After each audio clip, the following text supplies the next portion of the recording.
ಇಬ್ಬರೂ ಪೂರ್ತಿ ಒದ್ದೆಯಾಗಿ ಒಂದು ಶೆಡ್ ಒಳಗೆ ಹೋಗಿ ನಿಂತೆವು. ಗಾಢ ಚಳಿ ಮಳೆಗೆ ತಡೆಯಲಾರದೆ ನಾನು ಬೇಡ ಬೇಡ ಅಂದರು. ಅವರು ನನ್ನನ್ನು ಬಿಡಲಿಲ್ಲ. ಸ್ನೇಹಿತರೆ, ಯಾರೆಲ್ಲ ಈ ವಿಡಿಯೋ ನೋಡ್ತಾ ಇದ್ದೀರಾ ಅವರೆಲ್ಲ ಈ ವಿಡಿಯೋನ ಮಿಸ್ ಮಾಡದೆ ಕೊನೆ ತನಕ ನೋಡಿ.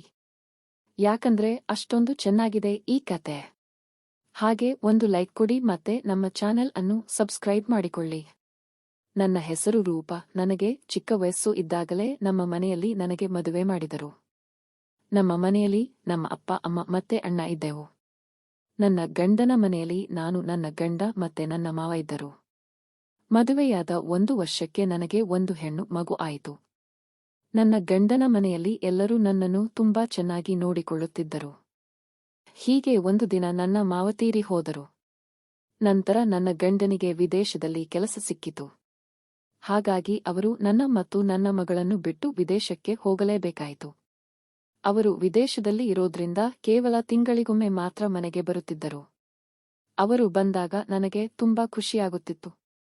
ಆದರೆ ವಿದೇಶಕ್ಕೆ ಹೋದಾಗಿನಿಂದ ನನ್ನ ಮೇಲಿನ ಪ್ರೀತಿ ಕಮ್ಮಿಯಾಗಿತ್ತು. ಇದಕ್ಕೂ ಮುಂಚೆ ಅವರು ಇಲ್ಲಿರುವಾಗ ನನ್ನ ಜೊತೆ ತುಂಬಾ ಚೆನ್ನಾಗಿ ನಗುತ್ತಾ ಮಾತಾಡುತ್ತಿದ್ದರು. ಆದರೆ ಈಗ ಅವರು ನನ್ನನ್ನ ಜಾಸ್ತಿ ಕೇರ್ ಮಾಡ್ತಿಲ್ಲ. ತಿಂಗಳಿಗೆ ಒಮ್ಮೆ ಆದರೂ ನನಗೆ ಸುಖ ಸಿಗುತ್ತೆ ಅಂತ ಕಾಯ್ತಾ ಇದ್ದ ನನಗೆ ಏನೂ ಸಿಗುತ್ತಿರಲಿಲ್ಲ. ಹೀಗೆ ಒಂದು ದಿನ ಮನೆಗೆ ಬಂದಾಗ ಅವರು ಹೇಳಿದರು, ನೋಡು ರೂಪ, ನಾನು ಹೀಗೆ ತಿಂಗಳಿಗೊಮ್ಮೆ ನಿಮ್ಮನ್ನು ನೋಡಲು ಬರುತ್ತಿದ್ದರೆ ನನ್ನ ಸಂಬಳ ಎಲ್ಲ ಖಾಲಿ ಆಗಿ ಹೋಗುತ್ತೆ. ಹಾಗಾಗಿ ಇನ್ನು ಮುಂದೆ ವರ್ಷಕ್ಕೊಮ್ಮೆ ಬರ್ತೀನಿ. ನಾನು ಅದಕ್ಕೆ ಎದುರು ಮಾತನಾಡಲಾರದೆ ಸರಿ ಆಯಿತು, ಹಾಗೆ ಮಾಡಿ ಎಂದೆ. ನಂತರ ನಾನು ಅವರಿಗಾಗಿ ಕಾದಿದ್ದ ವರ್ಷವಿಲ್ಲ ಮತ್ತು ಒಂದು ಹೆಣ್ಣಿಗೆ ಸಿಗಬೇಕಾದ ಸುಖ ನನಗೆ ಸಿಗಲೇ ಇಲ್ಲ. ಅದಕ್ಕಾಗಿ ನಾನು ಆಗಾಗ ಸ್ನಾನ ಮಾಡುವಾಗ ಸ್ವಲ್ಪ ಕೈ ಕೆಲಸ ಮಾಡಿಕೊಂಡು ನನ್ನ ಆಸೆ ತೀರಿಸಿಕೊಳ್ಳುತ್ತಿದ್ದೆ. ನನ್ನ ಮಗಳಿಗೆ 13 ವರ್ಷ ಆಯಿತು. ಎಷ್ಟು ವರ್ಷ ಕಳೆದರೂ ನನ್ನ ಗಂಡ ಮನೆಗೆ ಬರಲೇ ಇಲ್ಲ. ನನಗೆ ಅವರ ಮೇಲೆ ಅನುಮಾನವಿತ್ತು. ಅವರು ವಿದೇಶದಲ್ಲಿ ಬೇರೆ ಹೆಣ್ಣಿನ ಜೊತೆ ಜೀವನ ನಡೆಸುತ್ತಿರಬಹುದು ಅಂತ. ನಾನು ಒಬ್ಬಳೇ ಮನೆ ನಡೆಸಲು ತುಂಬಾ ಕಷ್ಟ ಆಯಿತು. ಹಾಗಾಗಿ ನಾನು ಮನೆ ಕೆಲಸಕ್ಕೆ ಸೇರಿಕೊಂಡೆ. ಹೀಗೆ ನನ್ನ ಮಗಳಿಗೂ ಕೂಡ 20 ವರ್ಷ ಆಯಿತು. ಅವಳಿಗೆ ಒಂದು ಒಳ್ಳೆ ಹುಡುಗನನ್ನು ಕೊಟ್ಟು ಮದುವೆ ಮಾಡಲು ಹುಡುಗನನ್ನು ಹುಡುಕುತ್ತಾ ಇದ್ದೆ. ಒಂದು ಒಳ್ಳೆ ಹುಡುಗನ ಫೋಟೋ ಬಂತು. ಹುಡುಗ ನೋಡಲು ತುಂಬಾ ಚೆನ್ನಾಗಿ ಇದ್ದ. ಹಾಗೆ ಮನೆ ಕಡೆ ಎಲ್ಲ ಆಸ್ತಿ ಜೋರಾಗೆ ಇದೆ ಅಂತ ನಾನು ನನ್ನ ಮಗಳನ್ನು ಅವನಿಗೆ ಕೊಟ್ಟು ಮದುವೆ ಮಾಡಲು ನಿರ್ಧರಿಸಿದೆ.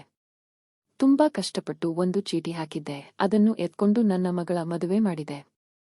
ನಂತರ ನನ್ನ ಮಗಳು ಅವರ ಅತ್ತೆ ಮನೆಗೆ ಹೋಗುವಾಗ ತುಂಬಾ ಅಳುತ್ತಾ ಇದ್ದಳು. ನಾನು ಅವಳಿಗೆ ಸಮಾಧಾನ ಮಾಡಿ ಅವರ ಮನೆಗೆ ಕಳುಹಿಸಿದೆ.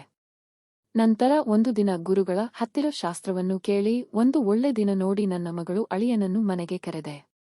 ನಂತರ ಅವರಿಬ್ಬರನ್ನು ರೂಮಿಗೆ ಕಳುಹಿಸಿದೆ. ಆ ದಿನ ರಾತ್ರಿ ನನ್ನ ಮನಸ್ಸು ತುಂಬಾ ಚಂಚಲದಿಂದ ಕೂಡಿತ್ತು. ಅವರು ಯಾವ ರೀತಿ ಕಬಡ್ಡಿ ಆಡುತ್ತಿರಬಹುದು ಎನ್ನುವ ಆಲೋಚನೆಗಳು ನನ್ನ ತಲೆಯಲ್ಲಿ ಬರುತ್ತಿದ್ದವು. ಹಾಗಾಗಿ ನಾನು ಬೇಗ ಬಾತ್ರೂಮಿಗೆ ಹೋಗಿ ಕೈಕೆಲಸ ಮುಗಿಸಿಕೊಂಡು ಬಂದು ಸುಸ್ತಾಗಿ ಮಲಗಿಬಿಟ್ಟೆ. ನಂತರ ಬೆಳಿಗ್ಗೆ ಆಯಿತು. ನಾನು ತಿಂಡಿ ರೆಡಿ ಮಾಡಿ ಅವರಿಬ್ಬರಿಗೂ ಬಡಿಸಿದೆ. ನಂತರ ಎಲ್ಲರೂ ಖುಷಿಯಿಂದ ಮಾತನಾಡುತ್ತಾ ಕುಳಿತಿದ್ದೆವು. ಸಂಜೆ ಆಯಿತು. ಚಹಾ ಕುಡಿದು ಟಿವಿ ನೋಡುತ್ತಾ ಕುಳಿತಿದ್ದೆವು. ನಂತರ ನನ್ನ ಅಳಿಯ ಮಗಳು ಅವರ ಮನೆಗೆ ಹೊರಡುತ್ತೀನಿ ಎಂದರು. ಅದಕ್ಕೆ ನಾನು ಹೇಳಿದೆ, ಇಲ್ಲೇ ನಾಳೆ ಹೋಗವರಂತೆ ಎಂದೆ. ಅದಕ್ಕೆ ಅಳಿಯಂದರು ಹೇಳಿದರು, ಇಲ್ಲ ಅತ್ತೆ, ನಾನು ನಾಳೆಯಿಂದ ಕೆಲಸಕ್ಕೆ ಹೋಗಬೇಕು, ಹಾಗಾಗಿ ಹೋಗಲೇಬೇಕು ಅಂದರು. ಅದಕ್ಕೆ ನಾನು ಸರಿ ಆಯಿತು, ಇಬ್ಬರೂ ಹುಷಾರಾಗಿ ಹೋಗಿ ಬನ್ನಿ ಮತ್ತು ಮನೆಗೆ ಹೋದ ಮೇಲೆ ಕಾಲ್ ಮಾಡಿ ಅಂತ ಹೇಳಿ ಕಳುಹಿಸಿದೆ. ನಂತರ ಇಬ್ಬರೂ ಮನೆಗೆ ಹೋದರು. ನನ್ನ ಮಗಳು ಕಾಲ್ ಮಾಡಿದಾಗ ನಾನು ಅವಳಿಗೆ ಕೇಳಿದೆ, ಆ ಮನೆಯಲ್ಲಿ ನೀನು ಸುಖವಾಗಿ ಇದ್ದೀಯಾ ಅಮ್ಮ ಅಂದೆ. ಅದಕ್ಕೆ ಅವಳು ಹೇಳಿದಳು, ಹೂ ಅಮ್ಮ, ನನ್ನನ್ನು ಇಲ್ಲಿ ಎಲ್ಲರೂ ಚೆನ್ನಾಗಿ ನೋಡಿಕೊಳ್ಳುತ್ತಾರೆ. ನಾನು ತುಂಬಾ ಸುಖವಾಗಿ ಇದ್ದೀನಿ ಅಮ್ಮ ಅಂದಳು. ನನಗೆ ಅದನ್ನು ಕೇಳಿ ತುಂಬಾ ಸಂತೋಷವಾಯಿತು. ನಂತರ ನಾನು ಅವಳಿಗೆ ಹೇಳಿದೆ, ನಿಮ್ಮ ಮನೆಯಲ್ಲಿ ಯಾರಾದ್ರೂ ಏನಾದ್ರೂ ಹೇಳಿದಾಗ ನೀನು ಅವರಿಗೆ ಎದುರು ಉತ್ತರ ಕೊಡಬೇಡ ಅಂದೆ. ಅದಕ್ಕೆ ಅವಳು ಸರಿ ಆಯಿತು ಅಮ್ಮ ಅಂದಳು. ಅದಕ್ಕೆ ನಾನು ಸರಿ ಆಯಿತು ಮಗಳೇ, ಹುಷಾರು ಅಂತ ಹೇಳಿ ಕಾಲ್ ಕಟ್ ಮಾಡಿದೆ. ನಂತರ ನಾನು ಅಂದುಕೊಂಡೆ, ಸದ್ಯ ಹೇಗೋ ನನ್ನ ಮಗಳಿಗೆ ಒಳ್ಳೆ ಗಂಡ ಮತ್ತು ಮನೆ ಸಿಕ್ಕಿತು ಅಂತ. ನಂತರ ನಾನು ಒಬ್ಬಂಟಿಯಾಗಿ ನನ್ನ ದಿನನಿತ್ಯ ಜೀವನವನ್ನು ನಡೆಸುತ್ತಿದ್ದೆ. ದಿನಕ್ಕೆ 3 ಮನೆ ಕೆಲಸ ಮಾಡಿ ನನ್ನ ಮಗಳ ಮದುವೆಗೆ ಅಂತ ಮಾಡಿದ ಸಾಲವನ್ನು ತೀರಿಸಿದೆ. ಒಂದು ದಿನ ನನ್ನ ಮಗಳು ನನಗೆ ಕರೆ ಮಾಡಿ, ಅಮ್ಮ, ನಮ್ಮ ಮಾವನಿಗೆ ಹುಷಾರಿಲ್ಲ, ತುಂಬಾ ಸೀರಿಯಸ್ ಆಗಿದೆ, ಹಾಸ್ಪಿಟಲ್ ಅಲ್ಲಿ ಇದ್ದಾರೆ ಅಂದಳು. ನಾನು ಅವಳಿಗೆ ಹೇಳಿದೆ, ನೀನು ಗಾಬರಿ ಮಾಡಿಕೋಬೇಡ ಮಗಳೇ, ಧೈರ್ಯವಾಗಿರು, ದೇವರು ಒಳ್ಳೆಯವರಿಗೆ ಈ ತರ ಕಷ್ಟ ಕೊಡ್ತಾನೆ, ಅವರು ಹುಷಾರಾಗಿ ಮನೆಗೆ ಬರ್ತಾರೆ, ತಲೆ ಕೆಡಿಸ್ಕೋಬೇಡ ಆಯ್ತಾ ಅಂದೆ. ಅದಕ್ಕೆ ಅವಳು ಸರಿ ಅಮ್ಮ ಆಯ್ತು ಅಂದಳು. ಸರಿ ಆಯಿತು, ನಾನು ನಾಳೆ ನಿಮ್ಮ ಮನೆಗೆ ಬರ್ತೀನಿ ಬಿಡು ಅಂದು ಕಾಲ್ ಕಟ್ ಮಾಡಿದೆ. ಅದೇ ರೀತಿ ನಾನು ಬೆಳ್ಳಿಗೆ ಅವರ ಊರಿಗೆ ಹೋಗಲು ಬಸ್ ಸ್ಟ್ಯಾಂಡಿಗೆ ಬಂದೆ. ನಮ್ಮ ಮನೆ ಇರೋದು ಮೈಸೂರು ಹತ್ತಿರ ಇರೋ ಒಂದು ಚಿಕ್ಕ ಹಳ್ಳಿಯಲ್ಲಿ. ಅವರ ಊರು ಇರೋದು ಹನೂರಿನ ಒಂದು ಚಿಕ್ಕ ಹಳ್ಳಿಯಲ್ಲಿ. ನಮ್ಮ ಮನೆಯಿಂದ ಅವರ ಮನೆಗೆ ಹೋಗಲು 5ರಿಂದ 6 ಗಂಟೆ ಸಮಯ ಬೇಕು. ನಾನು ಅವರ ಮನೆಗೆ ಹೋದೆ. ಅವರ ಮಾವ ಪೂರ್ತಿ ಹುಷಾರಾಗಿದ್ದರೆ ಎಂದು ನನ್ನ ಮಗಳು ಹೇಳಿದಳು. ನನಗೆ ಅದನ್ನು ಕೇಳಿ ಸಮಾಧಾನ ಆಯಿತು. ಹಾಗೆ ಅವಳು ಇನ್ನೊಂದು ವಿಷಯ ಹೇಳಿದಳು. ಮಾವನಿಗೆ ಕೆಲವೊಂದು ಔಷಧಿಗಳು ಬೇಕು ಅಮ್ಮ, ಆದರೆ ಅದು ಇಲ್ಲಿ ಸಿಗುವುದಿಲ್ಲ, ಮೈಸೂರಿನಲ್ಲಿ ಸಿಗುತ್ತೆ ಅಂದಳು. ನಾನು ಅದಕ್ಕೆ ಸರಿ ಮಗಳೇ ಆಯಿತು, ಅದು ಯಾವುದು ಔಷಧಿಗಳು ಎಂದು ನನಗೆ ಚೀಟಿ ಕೊಡು, ನಾನು ತಂದು ಕೊಡುತ್ತೀನಿ ಅಂದೆ. ಅದಕ್ಕೆ ಅವಳು ಹೇಳಿದಳು, ಬೇಡ ಅಮ್ಮ, ನಾಳೆ ನಿನ್ನ ಅಳಿಯ ಕೂಡ ನಿನ್ನ ಜೊತೆ ಬರ್ತಾರೆ, ಹೇಗಿದ್ರು ಔಷಧಿ ತಗೋಬೇಕಲ್ಲ ಅಂದಳು. ಅದಕ್ಕೆ ನಾನು ಹೇಳಿದೆ, ನಾನು ಈಗಲೇ ಹೊರಡುವೆ ಮಗಳೇ ಅಂದೆ.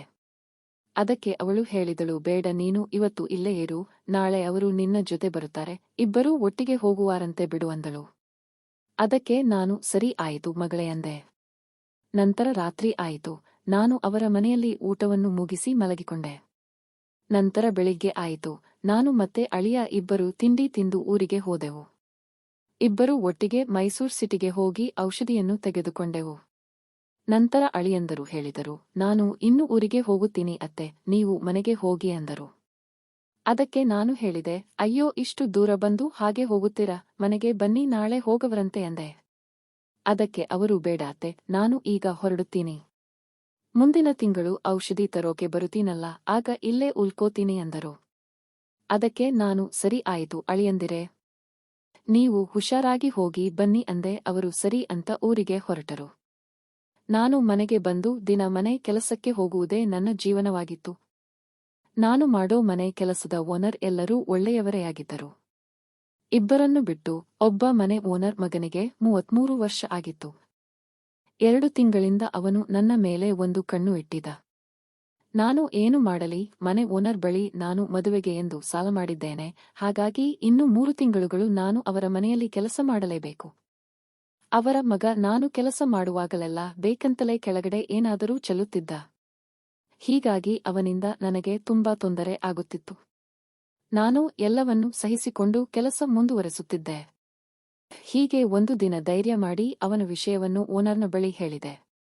ಆಗ ಅವರು ಹೇಳಿದರು, ಈ ತರ ಎಲ್ಲ ಮಾಡುತ್ತಾನ ಅವನು? ನೋಡಮ್ಮ ರೂಪ, ನೀನು ಬೇಜಾರು ಮಾಡ್ಕೋಬೇಡ, ಅವನಿಗೆ ಬುದ್ಧಿ ಹೇಳುತ್ತೀನಿ ಎಂದರು.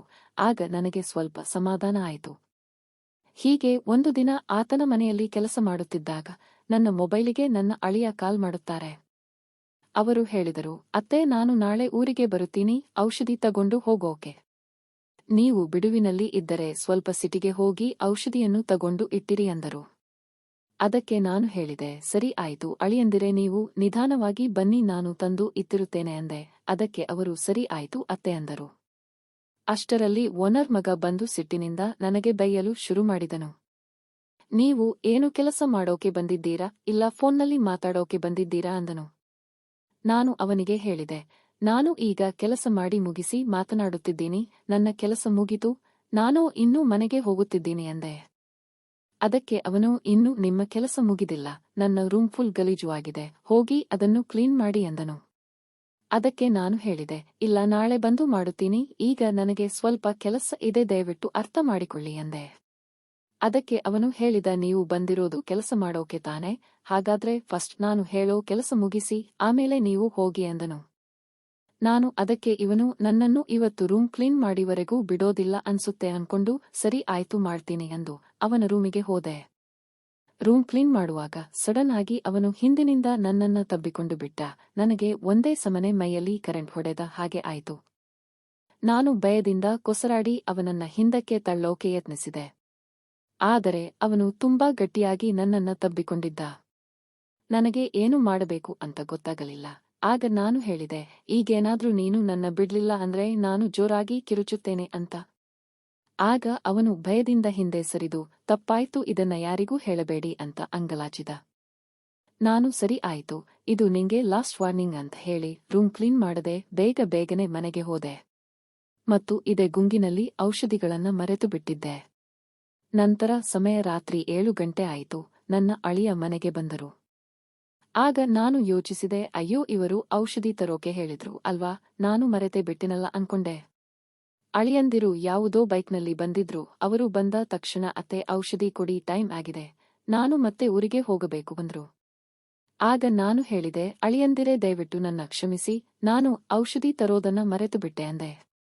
ಅದಕ್ಕೆ ಅವರು ಹೇಳಿದರು, ಅಯ್ಯೋ ಅತ್ತೆ ಇದೇನು ಮಾಡಿದ್ರಿ ನೀವು, ಹೋಗಲಿ ಬಿಡಿ, ನಾನು ಹೋಗ್ತಾ ಹಾಗೆ ತಗೊಂಡು ಹೋಗುತ್ತೀನಿ ಅಂದ್ರು. ಅದಕ್ಕೆ ನಾನು ಹೇಳಿದೆ, ಈಗಲೇ ಸಮಯ 8 ಆಗಿದೆ, ನೀವು ಈ ಸಮಯದಲ್ಲಿ ಈ ಬೈಕ್ ಅಲ್ಲಿ ಹೋಗೋದು ಒಳ್ಳೇದಲ್ಲ, ಹಾಗಾಗಿ ಇವತ್ತು ಇಲ್ಲೇ ಇದ್ದು ನಾಳೆ ಹೋಗಿ ಅಂದೆ. ಅದಕ್ಕೆ ಅವರು ಸರಿ ಅತ್ತೆ ಆಯಿತು, ಇರಿ ಔಷಧಿ ತಗೊಂಡು ವಾಪಸ್ ಬರುತ್ತೀನಿ ಅಂದರು. ಅದಕ್ಕೆ ನಾನು ಹೇಳಿದೆ, ಊಟ ಮಾಡಿ ಆಮೇಲೆ ಹೋಗಿ ತನ್ನಿ ಅಳಿಯಂದಿರೆ, ಬನ್ನಿ ಇಬ್ಬರೂ ಊಟ ಮಾಡೋಣ ಅಂದೆ. ಅದಕ್ಕೆ ಅವರು ಸರಿ ಆಯಿತು ಅತ್ತೆ ಅಂದರು. ಆಮೇಲೆ ಇಬ್ಬರೂ ಒಟ್ಟಿಗೆ ಊಟ ಮಾಡಿ ಮುಗಿಸಿದೆವು. ಅಷ್ಟರಲ್ಲಿ ಹೊರಗಡೆ ಜೋರಾಗಿ ಮಳೆ ಬರಲು ಶುರು ಆಯಿತು. ಸ್ವಲ್ಪ ಸಮಯದ ನಂತರ ಮಳೆ ಕಮ್ಮಿಯಾಯಿತು. ನಂತರ ಅಳಿಯಂದರು, ನಾನು ಹೋಗಿ ಔಷಧಿ ತರುತ್ತೀನಿ ಅಂದರು. ಅದಕ್ಕೆ ನಾನು ಹೇಳಿದೆ, ಇಷ್ಟೊತ್ತಲ್ಲಿ ನೀವು ಒಬ್ಬರೇ ಹೋಗೋದು ಬೇಡ, ನಾನು ಸೀರೆ ಉಟ್ಟುಕೊಂಡು ಬರುತ್ತೀನಿ ಇರಿ ಅಂದೆ. ಅದಕ್ಕೆ ಅವರು, ಅಯ್ಯೋ ಅತ್ತೆ ಬೇಡ ಬಿಡಿ, ನೀವು ಯಾಕೆ ಬರ್ತೀರಾ ಅಂದ್ರು. ಅದಕ್ಕೆ ನಾನು ಹೇಳಿದೆ, ಈ ಸಮಯದಲ್ಲಿ ಈ ರಸ್ತೆಯಲ್ಲಿ ಯಾರು ಜನ ಓಡಾಡುವುದಿಲ್ಲ, ನೀವು ಒಬ್ಬರೇ ಹೋಗೋದು ಸರಿ ಇಲ್ಲ, 5 ನಿಮಿಷ ಇರಿ ನಾನು ಬರೀತೀನಿ ಅಂದೆ. ಅದಕ್ಕೆ ಅವರು ಸರಿ ಆಯ್ತು ಅತ್ತೆ ಅಂದರು. ನಂತರ ನಾನು ಮತ್ತೆ ಅವರು ಬೈಕ್ ಅಲ್ಲಿ ಹೊರಟೆವು. ಆಮೇಲೆ ಔಷಧಿಯನ್ನು ತೆಗೆದುಕೊಂಡು ವಾಪಸ್ ಬರುತ್ತಿದ್ದಾಗ ಜೋರು ಮಳೆ ಬರಲು ಶುರು ಆಯಿತು. ನನ್ನ ಮತ್ತೆ ಅಳಿಯ ಬಟ್ಟೆ ಎಲ್ಲ ಪೂರ್ತಿ ಒದ್ದೆ ಆಯಿತು.